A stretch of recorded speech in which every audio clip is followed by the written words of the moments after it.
Les segments de marché, B2B ou B2C. La segmentation de marché est la pratique consistant à diviser une base de clients en groupes d'individus qui se ressemblent. Les critères sont spécifiques. Donc, lorsque tu as ton projet, à ce niveau-là de ton business model Canva, il va s'agir de pouvoir rassembler des personnes, soit en fonction de l'âge, du sexe, des intérêts ou les habitudes de dépenses.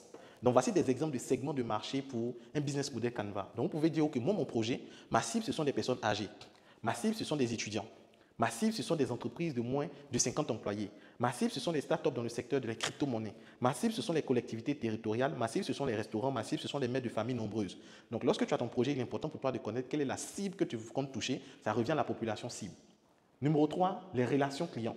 Les relations clients avec la clientèle sont définies comme la façon dont une entreprise interagit avec ses clients. Voici des exemples de relations clients pour le business model Canva. Les réseaux sociaux. Donc, vous pouvez dire que nous, notre entreprise, nous allons travailler avec les réseaux sociaux. Par exemple, avec l'entreprise 1000 vendeurs que je gère, nous avons notre communauté, qui est la communauté 1000 vendeurs, adossée à la marque Royal Cosmétiques. Ces personnes-là, nous échangeons par WhatsApp. On a nos groupes WhatsApp dans lesquels nous faisons l'accompagnement. Même vous qui êtes inscrits à ce programme, nous avons un groupe WhatsApp d'accompagnement où je réponds à vos questions, à vos préoccupations également. Donc ça, c'est une stratégie de relation client que nous mettons en place. Ça peut être du face-à-face, ça peut être par mail, ça peut être par téléphone, ça peut être grâce à une plateforme e-commerce, ça peut être grâce à des événements. Nous, par exemple, en plus des réseaux sociaux, nous organisons des événements, des rassemblements chaque 6 mois, un blog ou par vidéoconférence. On fait également des vidéoconférences via Google Meet ou Zoom pour pouvoir organiser des rencontres. Tout ça, ça rentre dans le cadre des relations clients. La distribution. La distribution, ce sont les voies par lesquelles vous distribuez votre produit ou votre service. C'est aussi la façon dont votre client entre en contact avec votre entreprise par mail, rencontre physique, via un partenaire. Donc, voici des exemples de distribution pour le business model Canva en ligne, en agence, sur place, click and collect. Donc, un service permettant aux consommateurs de commander en ligne pour ensuite retirer leur article dans un magasin à proximité. Par exemple, ça, Jumia le fait.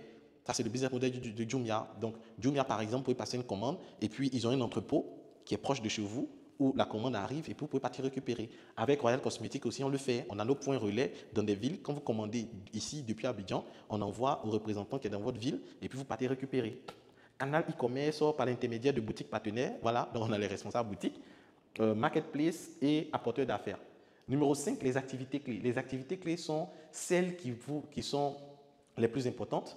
Donc, voici des exemples d'activités clés. Donc, collecte de données, paiement des prestataires, préparation de plats, prestation de conseils, vente de produits, production de contenu, location d'appartements, mise en relation. Donc, ce sont des tâches qui se passent dans l'entreprise, qui permettent à l'entreprise de faire de tourner.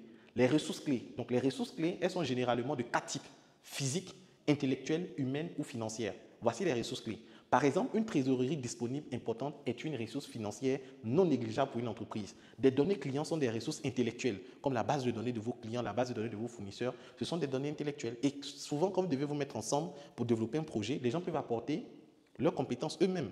Ils peuvent apporter des ressources intellectuelles, ils peuvent apporter leurs ressources humaines, ils peuvent apporter aussi des ressources matérielles et financières. Donc, voici des exemples clés de ressources clés pour le business model Canva. Un véhicule, ressources physiques; un ordinateur, ressources physiques; de l'outillage, ressources physiques; un brevet, ressources intellectuelles; des employés, ressources humaines; une technologie, ressources intellectuelles; une plateforme virtuelle, ressources intellectuelles; des actions et des dividendes, ressources financières. Donc, en fonction de ce que chacun apporte, vous pouvez classer: est-ce que c'est une ressource physique, est-ce que c'est une ressource intellectuelle, est-ce que c'est une ressource humaine, est-ce que c'est une ressource financière. Donc, quand je dois développer mon projet, je me demande quelles sont les ressources physiques, quelles sont les ressources intellectuelles, quelles sont les ressources humaines, quelles sont les ressources financières qu'il me faut pour pouvoir développer mon projet, les ressources clés. Les partenaires clés. Donc, les partenaires clés, ce sont des sociétés, des fournisseurs ou des parties externes dont vous pourriez avoir besoin pour réaliser vos activités clés et apporter de la valeur aux clients. Par exemple, des agences de marketing. Il y a des entreprises qui délèguent la communication de leur projet, c'est-à-dire ils vont voir une agence de marketing qui va se charger de pouvoir faire la publicité, comme par exemple Royal Communication, qui va se charger de faire la publicité, de faire des flyers, de gérer leur page avec des community managers, etc. Des collectivités locales, des agences immobilières. Moi, par exemple, le local qui sert du siège actuellement aux 1000 vendeurs, ce n'est pas le propriétaire même qui gère, c'est une agence qui gère ce bien. Donc, on doit payer, on paye auprès de l'agence immobilière qui fait le versement au propriétaire. Donc, les agences immobilières constituent des partenaires clés qui peuvent vous aider à gérer votre patrimoine immobilier. Vous avez des propriétaires d'immeubles, des apporteurs d'affaires, des influenceurs. Donc, si dans votre stratégie de communication, vous comptez passer par un influenceur pour promouvoir vos produits, vos services, cet influenceur devient un partenaire clé. des producteurs de matières premières, des hommes politiques, des incubateurs. Donc ça, ce sont des partenaires clés qui peuvent vous aider à réussir dans votre business. La structure des coûts, ce sont les postes dans lesquels vous allez dépenser, où l'argent va partir. C'est là qu'on regroupe les principales dépenses de l'entreprise. En réalité, il y a deux types de coûts. Les coûts variables et ceux qui sont fixes. Donc on passe de dépenses variables et des dépenses ou des charges fixes et des charges variables. Voici des exemples de structure des coûts de business model. Des dépenses administratives classiques. Des achats et aménagements d'un local, loyer et dépôt de garantie, marketing et communication, salaire et cotisation salariale, achat et entretien de matériel, commission versée à un partenaire, abonnement à des logiciels, solutions as et services. Par exemple, vous avez des employés, vous devez payer vos employés, ça fait partie de vos charges fixes. Quand vous créez votre entreprise, vous devez savoir qu'il pleut, il neige, il vente, vous devez payer vos employés, vous devez payer votre loyer, vous devez payer la connexion Internet. Donc ça, ce sont des choses indiscutables. Pour que le business tourne, il vous faut forcément payer ces choses-là. Par contre, dans le mois, vous pouvez avoir une ampoule qui est gâtée, donc vous décidez de changer, une ampoule qui est défectueuse, vous décidez de changer l'ampoule. Ça ne veut pas dire que chaque mois, vous allez changer vos ampoules. Donc l'ampoule que vous venez de changer, c'est une charge variable. Vous avez par exemple l'imprimante qui a pris un coup, vous partez faire la maintenance de l'imprimante pour réparer l'imprimante, pour que l'imprimante puisse fonctionner. Ça, c'est une charge variable, parce que ce n'est pas tous les mois que vous allez venir réparer l'imprimante. Donc, il y a ce qu'on appelle des charges fixes et il y a ce qu'on appelle des charges variables. Vous devez les connaître et ne pas jouer avec les charges fixes parce que c'est eux qui tiennent votre business. 9. Les sources de revenus et modèles de pricing. Les sources de revenus sont définies comme la manière dont votre entreprise va convertir votre proposition de valeur ou solution au problème du client en gains financiers. Le pricing ou tarification, façon dont vous fixez vos prix. On a déjà étudié les stratégies de fixation de prix. Donc, voici des exemples de sources de revenus et modèles de pricing pour un business model Canva. Donc, des commissions. Vous pouvez décider de gagner de l'argent grâce aux commissions. Des abonnements. Des gens peuvent venir faire des abonnements. Par exemple, au sein de la communauté 1000 jeunes visionnaires, les gens font un abonnement chaque année et renouvellent l'abonnement. Des publicités, vous pouvez faire des publicités, des promotions publicitaires pour gagner de l'argent. Tarification sur le devis, vente de produits, formule et menu. Donc, voici des éléments que vous pouvez mettre en place.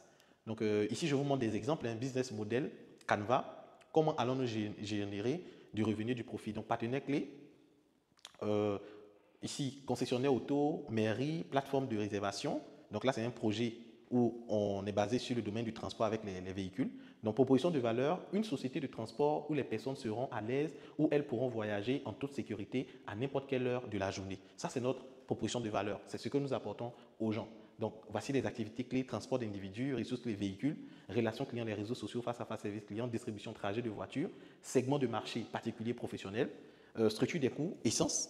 Donc, il faut de l'essence pour que les voitures puissent tourner. Entretien du véhicule, ce sont des éléments qui vont faire sortir de l'argent. Commission des plateformes de réservation, c'est ce qui va faire sortir de l'argent. Source de revenus, donc algorithme de pricing et la plateforme de réservation, c'est ce qui va nous permettre de faire entrer de l'argent. Donc là, vous avez des exemples de business model Canva que dont vous pouvez vous inspirer et puis travailler. Donc, type de business model, donc on a différents types de business model. On a des business models basés sur la vente. Donc, la vente directe, la vente en gros, distribution, vente d'abonnement, location et mise à disposition. Donc, votre business model peut être le fait de vendre, donc on fait la vente directe. Les gens viennent acheter, on achète, on revend. Donc, communautaire ou participatif, donc économie de partage, crowdfunding, donc financement participatif, coopératif. Votre business model peut être basé sur le numérique, donc vous allez mettre en place une plateforme digitale de vente en ligne, de vente de produits. Ça peut être basé sur les données, donc le courtage ou les commissions, vente de données informatiques et tout, que vous pouvez prendre gagner de l'argent. Industriel, donc vous fabriquez, vous créez des franchises, vous donnez des licences et des brevets. Sociétal à impact, donc entreprise sociale, modèle hybride, ONG. Donc voici les différents business models dans lesquels vous pouvez vous loger pour entreprendre. Donc sur ce, merci d'avoir suivi tout cet ensemble de formations et ce dernier élément-là qui marque la fin de notre programme de formation en ce qui concerne comment trouver une idée de business et passer de l'idée de business à un projet rentable. Durant tout ce programme de formation, j'ai pris le temps de t'expliquer comment trouver une idée, comment structurer l'idée et c'est maintenant le moment de te lancer. Ça ne sert à rien de regarder les vidéos comme s'il s'agissait d'un film, c'est une formation. Donc tu reviens sur chaque élément où tu peux me poser des questions afin de pouvoir structurer et réussir ton projet.